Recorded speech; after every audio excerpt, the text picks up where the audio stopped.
নমস্কাৰ নিউজৰ বাতৰিলৈ স্বাগতম জনাই ষ্টুডিঅ'ৰ মজিয়াত মই ইকবাল দাস চাহক আজিৰ এক বিশেষ বাতৰি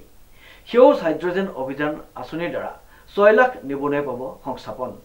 2030 চনৰ ভিতৰত নৱীকৰণীয় শক্তিৰ যোগেদি 500 গিগাবাইট শক্তি উৎপাদন লক্ষ্য নিৰ্ধাৰণ কৰিছে ভাৰত চৰকাৰে সেউজ হাইড্ৰজেন অভিযান আঁচনিৰ দ্বাৰা 6 লাখ নিবনুৱা পাব সংস্থাপন 2030 চনৰ ভিতৰত নৱীকৰণীয় শক্তিৰ যোগেদি 500 গিগাৱাট শক্তি উৎপাদনৰ লক্ষ্য নিৰ্ধাৰণ কৰিছে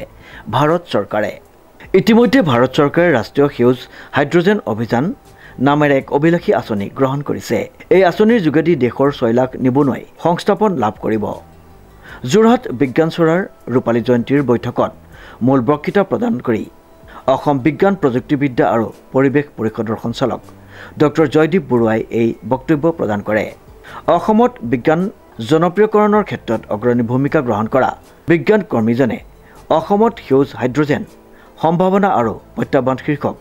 বক্তৃতা প্ৰদান কৰি সেউজ হাইড্ৰজেন উৎপাদন গোট ইতিমধ্যে অসমত আৰম্ভ হৈছে আৰু এনে এটা গোট যোৰহাটত গঠন হোৱা বুলি উল্লেখ কৰে তেওঁ নৱীকৰণযোগ্য উৎস বুলিলে সৌৰ বতাহ জল জোৱাৰ জীৱভৰ আদিকে বুজায় বুলি উল্লেখ কৰি এই শক্তি আহৰণৰ ব্যৱস্থা প্ৰতিষ্ঠাৰ ক্ষেত্ৰত ভাৰতে পৃথিৱীৰ ভিতৰত চতুৰ্থ স্থান লাভ কৰা বুলি জানিবলৈ দিয়ে যোৰহাট বিজ্ঞান কেন্দ্ৰ আৰু তাৰকাগৃহ প্ৰেক্ষাগৃহত অনুষ্ঠিত অনুষ্ঠানটিত বিজ্ঞান চৰাৰ প্ৰচেষ্টা আলোচনাৰ সংকল্পৰূপে প্ৰকাশ পোৱা চিন্তন নামৰ এখনি গ্ৰন্থ উন্মোচন কৰে বিশিষ্ট অভিধানিক তথা লেখক সুমন্ত চলিহাই তাৰকাগৃহৰ শৈক্ষিক বিষয়া পুৰবী দেৱীয়ে আধৰা অনুষ্ঠানত ৰমেন গগৈয়ে আদৰণি ভাষণ প্ৰদান কৰে প্ৰীতিস্মৃতা হাজৰিকাই ভূপেন্দ্ৰ সংগীত পৰিৱেশন কৰা অনুষ্ঠানত ধীৰেন্দ্ৰ কুমাৰ গগৈয়ে ডক্টৰ জয়দীপ বৰুৱা আৰু হেমেন কুমাৰ শইকীয়াই সুমন্ত চলিহাৰ চমু পৰিচয় প্ৰদান কৰে উক্ত অনুষ্ঠানৰ লগতে অসম চৰকাৰৰ এছটেক আৰু বিজ্ঞান প্ৰযুক্তি আৰু জলবায়ু পৰিৱৰ্তন বিভাগৰ পৃষ্ঠপোষকতাত যোৰহাট বিজ্ঞান কেন্দ্ৰ আৰু তাৰকাগৃহৰ উদ্যোগত অনুষ্ঠিত 5 দিনীয়া